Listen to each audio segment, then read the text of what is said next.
Welcome to Grade Plus Guru. Hello friends, welcome to Grade Plus Guru. आज के lecture में हम मेंसुरेशंस की शॉर्ट ट्रिक सीखेंगे।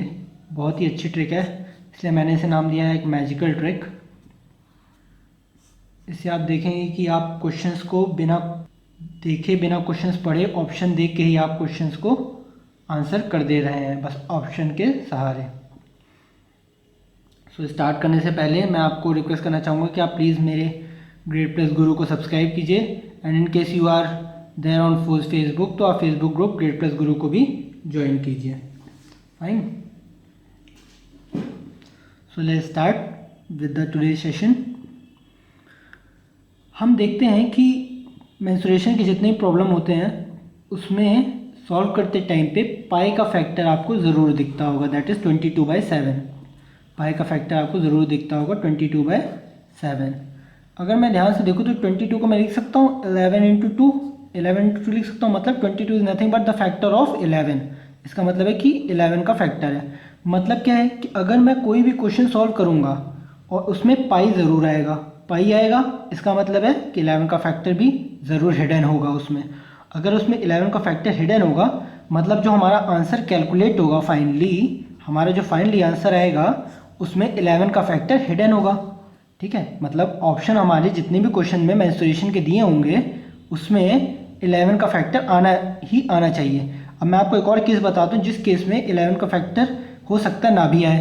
अगर मान लीजिए कि मैंने कोई सॉल्व किया, कोई सिलेंडर का एरिया, और मैंने उसमें पाई का यूज़ किया, न्यूमरेटर में पाई का यूज़ किया, और बाई चांस डिनोमिनेटर में भी 11 का कोई फैक्टर आ जाता है, 11 आ जाता है या 22 आ जाता है, तो उस केस में ये 11 को 11 से काट देगा, 11 को या 22 को 22 से काट देगा। उस केस में 11 का फैक्टर हमको आंसर में रिफ्लेक्ट नहीं होगा। ठीक है, तो उस केस में ये फॉर्मूला वैलिड नहीं होगा, बाकी केस में वैलिड होगा। ठीक है, अब पाई हम देखें तो पाई मेंस्ट्रुएशन के किस किस डायग्राम्स में आता है या किस किस फिगर में आता है, दैट इज सिलेंडर। सिलेंडर में पाई आता है। सर्किल में आप देखेंगे तो सर्किल के एरिया में पाई ज़रूर यूज़ होगा। ठीक है, सिलेंडर के आप सरफेस एरिया की बात कर लें, पाई यूज़ होगा। स्फीयर की आप बात कर लें, पाई यूज़ होगा।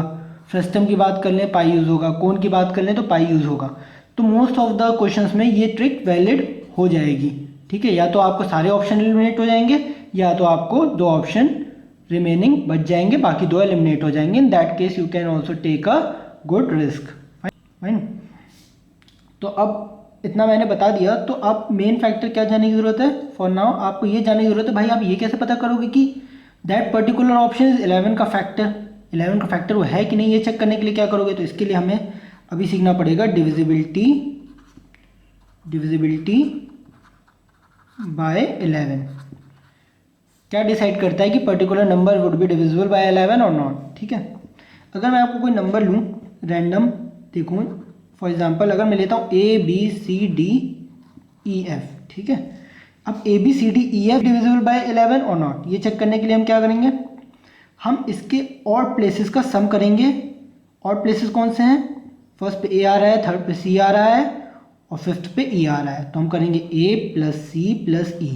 ठीक है, इसको एक जगह कंबाइन करके रखेंगे। अब हम इवन टर्म्स का सम करेंगे। सेकेंड टर्म B है, फोर्थ टर्म F है एंड सिक्स टर्म F है।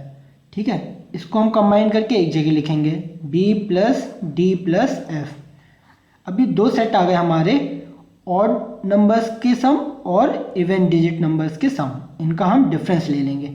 अब ये डिफरेंस, अब ध्यान सुनिएगा, अब ये डिफरेंस अगर 0 आता है, या तो 0 आता है या तो 11 का मल्टीपल आता है, दैट इज 11, 22, 121, 33, 44 सो ऑन। अगर 11 का फैक्टर आता है या तो 0 आता है, उस केस में that particular number would be divisible by 11। उस केस में वो 11 से डिविजिबल होगा, नहीं तो वो नंबर 11 से डिविजिबल नहीं होगा। मैं आपको एग्जांपल दिखाता हूँ। अगर मैं लूँ 1331, इसके मैं ऑड सम का डिजिट करता हूँ 1 + 3 दैट इज़ 4, और इवन सम का डिजिट करता हूँ 1 + 3, 3 + 1 दैट इज़ 4। सब्सट्रैक्ट करता हूँ, दिस गिव्स 0। इसका मतलब 1331 इज डिविजिबल बाय 11, ये हमारे 11 से डिविजिबल है। मैं एक और नंबर लेके चेक करता हूँ 14641 8। ठीक है, 6 + 1 + 1 8, और ये 4 + 4 8, सब्सट्रैक्ट कर दिया, 8 - 8 इज़ 0। तो अगेन 1 4 6 4 1 इज डिविजिबल बाय 11। ठीक है, अब मैं रैंडम एक और नंबर चूज़ करता हूँ। अगर मैं लेता हूँ 7 6 4 3 2, इसको मैं चेक करता हूँ। 7 + 4 इज़ 11, 11 + 2 इज़ 13, हम 13 लिख देते हैं। 6 + 3 is 9 - 9, 13 - 9 will give 4।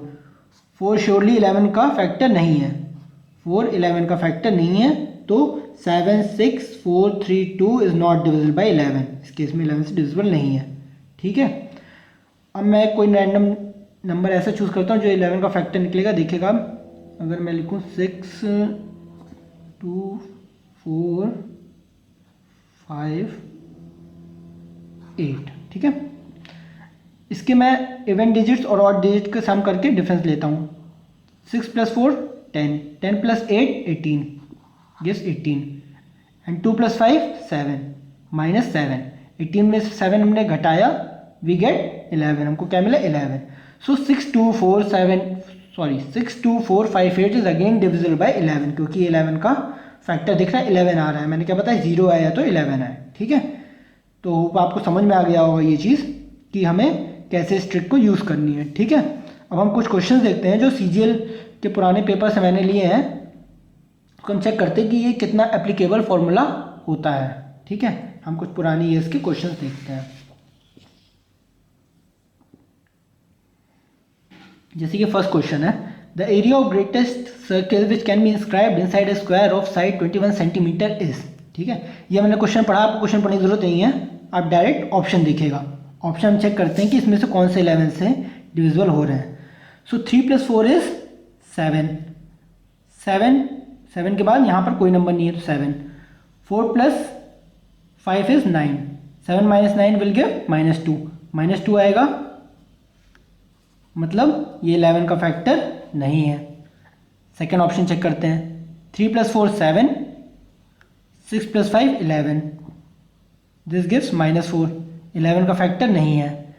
3 + 6 9, 5 + 4 9, 9 - 9 0, this can be one of the answer.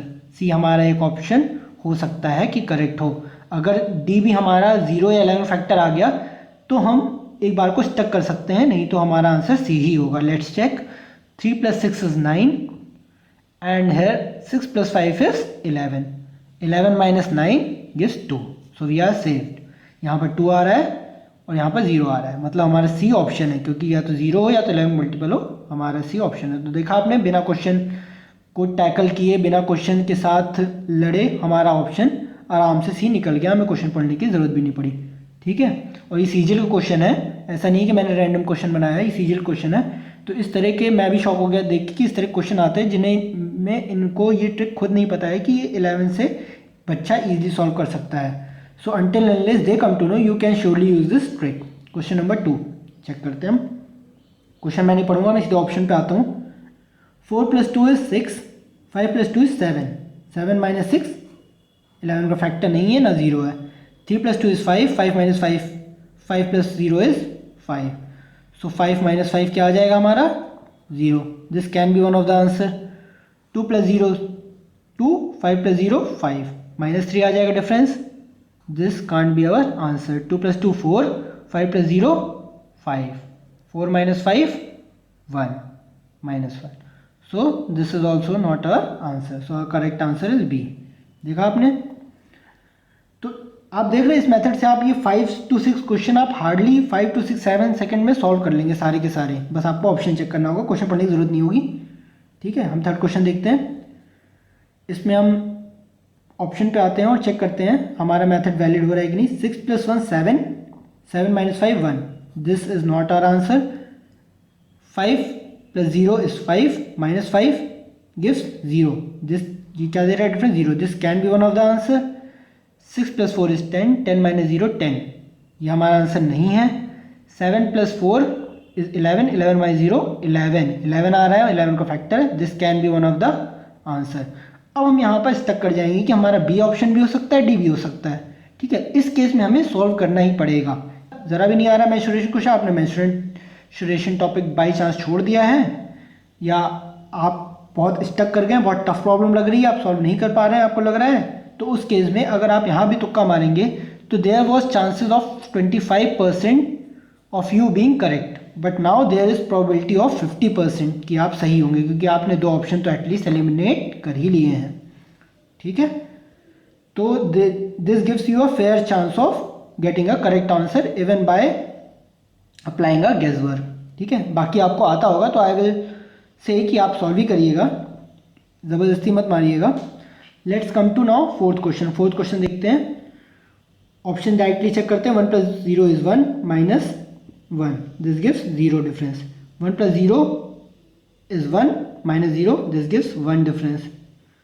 70 of course 11 का मल्टीपल नहीं है, तो ये हमारा आंसर नहीं है। 41 भी 11 का मल्टीपल नहीं है, ये भी हमारा आंसर नहीं है। बी तो हमारा आंसर था नहीं, 0 था यहाँ पर डिफरेंस, तो ये हमारा आंसर आ गया। सो ये हमारा आंसर देखा हमने, बिना क्वेश्चन पढ़े आराम से सॉल्व करिए। Now we come to fifth question.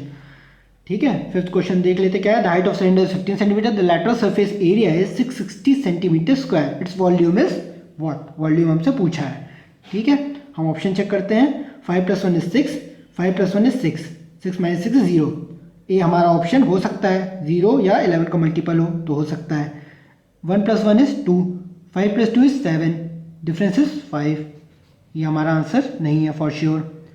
3 + 1 is 4, 2 + 0 is 2, 4 - 2 gives 2, surely ये हमारा आंसर नहीं है।